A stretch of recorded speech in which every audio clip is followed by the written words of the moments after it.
get the party started. Hey there, so I've got a lot of Node.js videos coming up. I've already recorded some videos on how to do deployments with Node.js, automated deployments, fun stuff.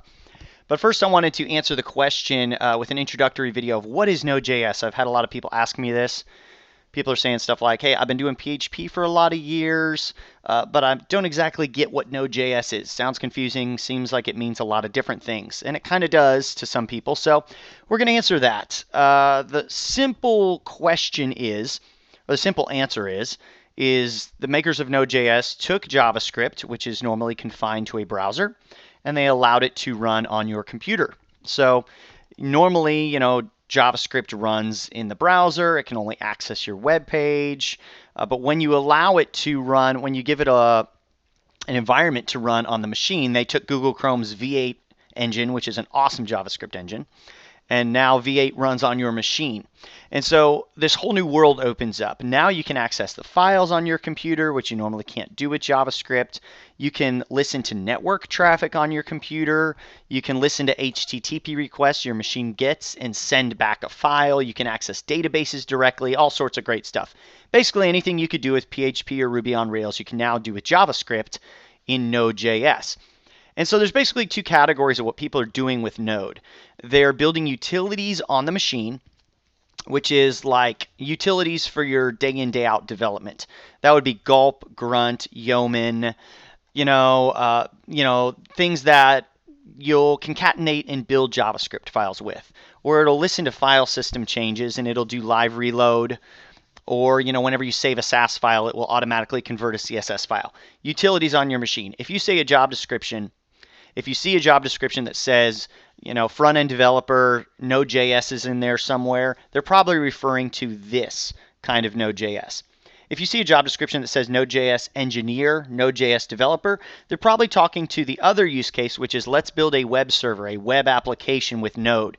Instead of using Ruby on Rails, PHP, Python, we're going to use Express framework for Node.js or Koa framework for Node.js or whatever, and we're going to build our web application in this.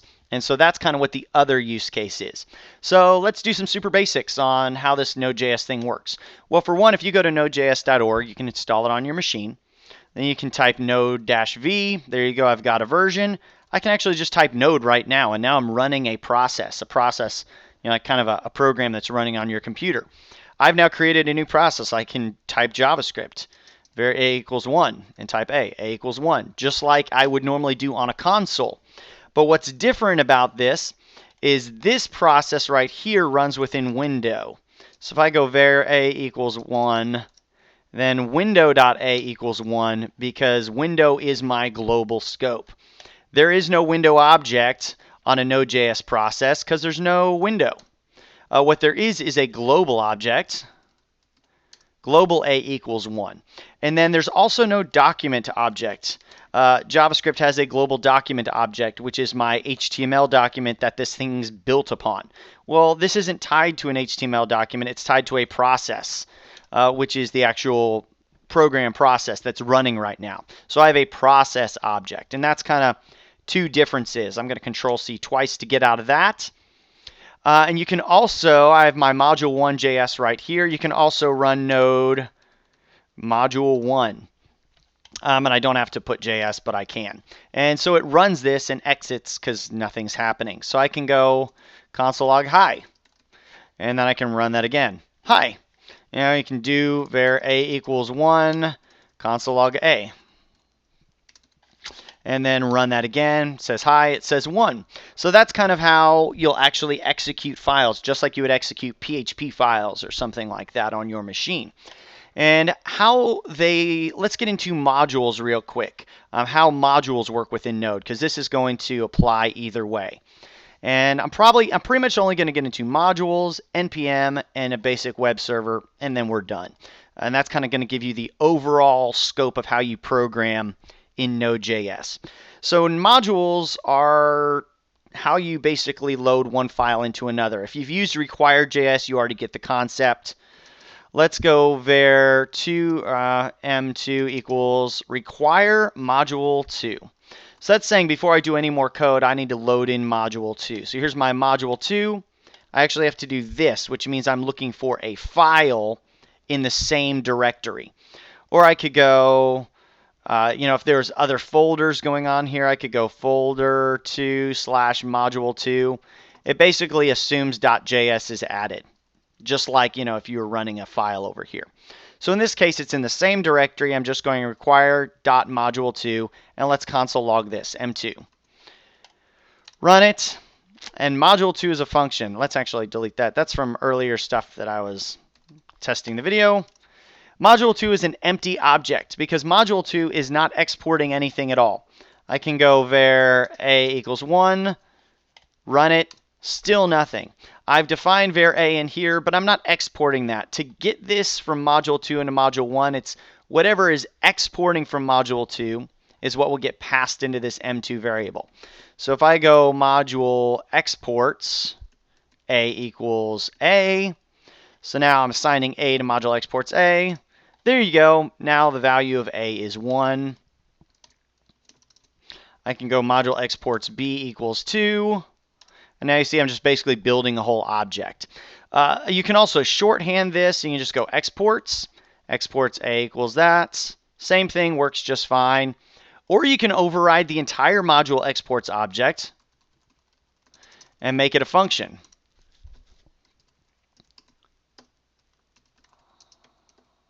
So module 2. So now I can actually go m2 = require module 2, and I can run m2 because it's a function now. So there you go. When I run function module 2, it's going to console log it. So that's kind of how modules work. That's kind of how your separation of files works in Node.js.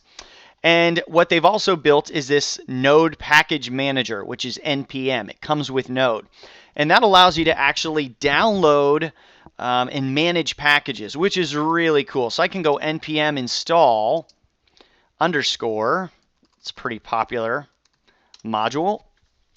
So now it made a Node modules folder, and it added underscore in there. And so now I can actually go var = require underscore. No file path, no // just underscore. And so that's going to look in my Node modules folder for the underscore module, and the underscore package will tell me what file that loads, and that is by default just going to load underscore. So now I can go console log my underscore character. And when I run module 1, you see that's the whole underscore library. Awesome, super cool. So NPM is a super easy way of installing common things. And then the other piece to NPM is ideally you want to save them in a package. If you're working on a project and you have 15 different node modules, you don't have to run npm install every time somebody downloads your GitHub repository and needs these dependencies. You want to be able to save the 20 dependencies you have. So you'll actually run npm init, and we're actually going to start an npm package here real quick. Name, what is node? Sure. And so I just said okay to everything, and it made a package JSON file for me. And so it's called what is node, has a version, blah, blah, blah. And you see it already added underscore as a dependency for me because I've already installed that. So now I can do npm install backbone. If I run npm install backbone, it added to my node modules as well, but it did not add to my package JSON because I didn't do the /s or /-s flag. So now if I do -s, that's for save. You can see that it now added backbone in here into my package JSON as well. And so now I've got the two going on. Let's say I delete this node modules folder altogether. Bye-bye, go away. You don't want to keep the node modules in. So now my whole node project consists of this one package JSON file. And all I have to do is go npm install. npm install is going to look through all the dependencies, and it's going to get them all. There you go. Now I've got all my node modules, and now everything's going to work. I can require underscore again. So that's kind of, if that made sense, that's how NPM works. NPM allows you to maintain all your dependencies. One of the awesome things about Node is there's thousands and thousands of dependencies that people are building all the time that allow you to do cool things like access web services or log into Google with your Google email address. There's packages out there for all this stuff. So in Node, you can just load in a package real time. The package will do the dirty work for you, and you can focus on building your application. Let's look at the HTTP package, which is what we'll use to make a basic web server. We don't have to install this with NPM because it comes built into Node. HTTP. And we can go HTTP create server, and let's give that a function. Whoops, and we'll go var server equals. That returns a server, and that server can listen to port 3002. Normally run Node stuff on port 3000 actually, so we'll do port 3000. Make this a little bigger here. So now I'm going to create a web server, and that web server will get request response. And so whenever I get an incoming request on port 3000, this function will fire. And I get to access what they're requesting, and I get to actually make a little response. So I'm going to do is I'm going to console log, got a request. And I'm going to do response dot write hi, and I'm going to response dot end. There we go. And now let's run this. So you notice it runs and it keeps running. It doesn't stop because there is an open server running that's listening to any request on port 3000. So if I go to port 3000, it says hi. And it says, hey, I got a request. Let's do it again. Nice, got another request. It sent back hi. If I keep doing this, it's going to keep saying, hey, I got a request. I got a request. Let's send hi back every time. Super cool. It's super awesome. And so that's kind of how you build a basic web server. You could listen to, if I went localhost 3000 / give me a file, then it's still just going to say, hey, because there's no smart code in here listening to what the path is and what we're going to do with that path. But we could listen to the path, and if the path is image.jpg, we could go get image.jpg and respond back with that. So that's kind of what Node.js is. From here on out, you get to mess around with it. If you want to learn how to build an Express web app, then I have a video on that already. I'm going to put that video in the description. And that's an introduction to Node.js.